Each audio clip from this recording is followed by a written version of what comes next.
سفیر رسالت دربار ہرکل میں. یہ ختم ہو گیا جی کہ آگو کوئی نہیں لکھا. آگو بڑا عجیب جہا واقعہ. چلو آگو پڑھ لے کے پڑھو.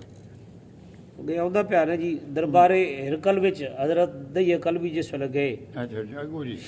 حضرت دیا قلبی حمص میں ہرکل کے پاس گئے اور خط اس کے حوالے کیا. جب ہرکل نے دیکھا کہ عنوان عربی میں ہے تو اس نے ترجمان کو بلایا.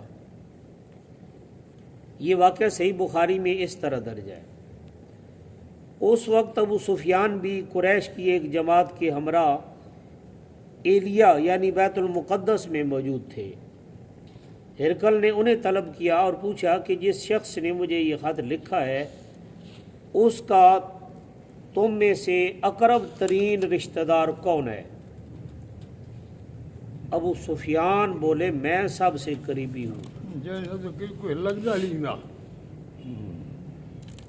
ہرکل نے انہیں اپنے قریب بلایا اور کہا دیکھو میں کچھ حالات معلوم کرنا چاہتا ہوں. تم صاف گوئی سے کام لینا اور دروغ گوئی سے ہر ممکن اجتناب کرنا.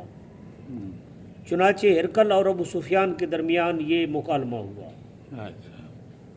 ہرکل: حضور کا نسب و خاندان کیسا ہے؟ ابو سفیان: بہت اعلیٰ اور بلند ہے.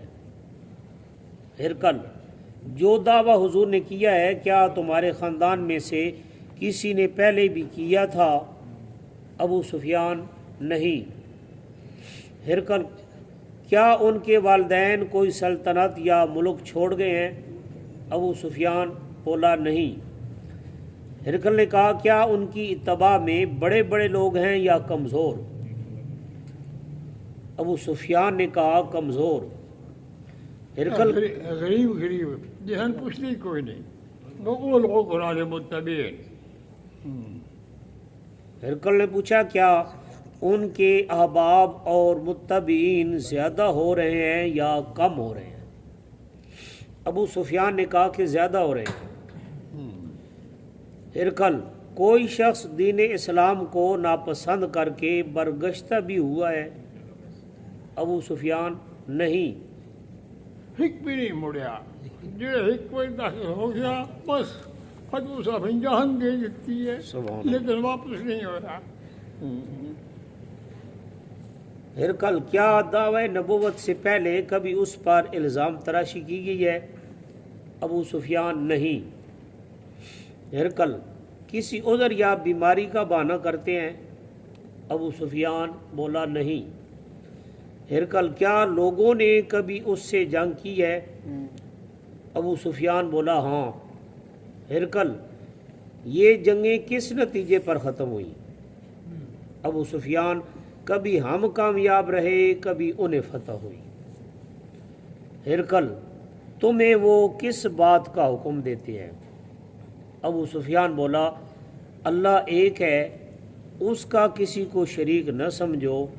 نماز، سچائی، رحم اور صلہ رحمی پر کاربند رہو. ہرکل کہنے لگا میں نے تمہیں اس کے نسب کے متعلق پوچھا تو تم نے بتایا کہ شریف ہے. انبیاء کی یہی خصوصیت ہے. اگر ان سے پہلے کسی نے دعوی نبوت کیا ہوتا تو شاید ان کے دل میں خواہش پیدا ہوتی. اگر اس کے آبا و اجداد حکمران ہوتے تو میں سمجھتا کہ وہ حکومت حاصل کرنے کی کوشش کر رہے ہیں. اگر انہیں دعوی نبوت سے پہلے متہم بکذب اور دروغ گوئی کیا ہوتا تو شاید اب یہ بات ہوتی.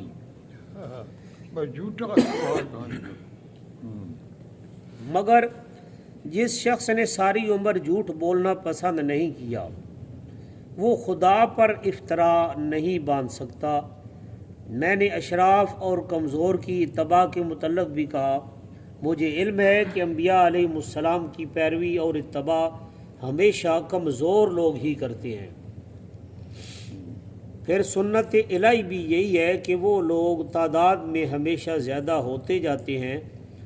اگر ان کے دین سے کوئی برگشتہ نہیں ہوتا تو یہ ان کی صفائی قلب کا نتیجہ ہے دیگر جن عادات و احکام کا تو نے ذکر کیا ہے اگر تم سچ کہتے ہو تو میں خدا کی قسم کھا کر کہتا ہوں کہ ایک وقت ایسا آئے گا کہ اس سرزمین پر بھی ان کی حکومت ہوگی۔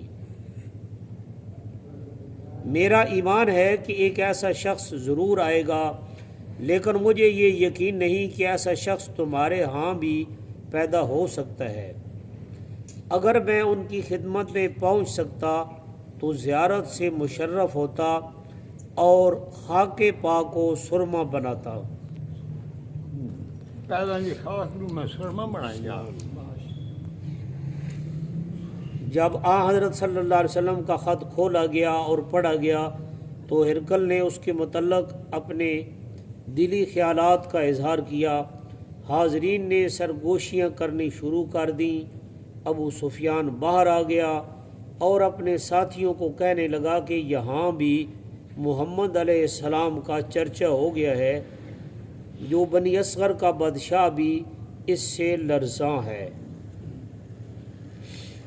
مجھے اسی دن سے یقین ہو گیا کہ ان کا کام پایہ تکمیل کو پہنچنے والا ہے، چنانچہ یہ یقین میرے دل میں فزوں سے فزوں تر ہوتا گیا، یہاں تک کہ حق سبحانہ و تعالی نے میرے دل کو نور اسلام سے منور و روشن کر دیا۔ یہ کیا ہے؟ یہ ابو سفیان یہ گل یہ مسلمان ہو گیا ہے نا، سارے حیاتی مخالفت کی تھی۔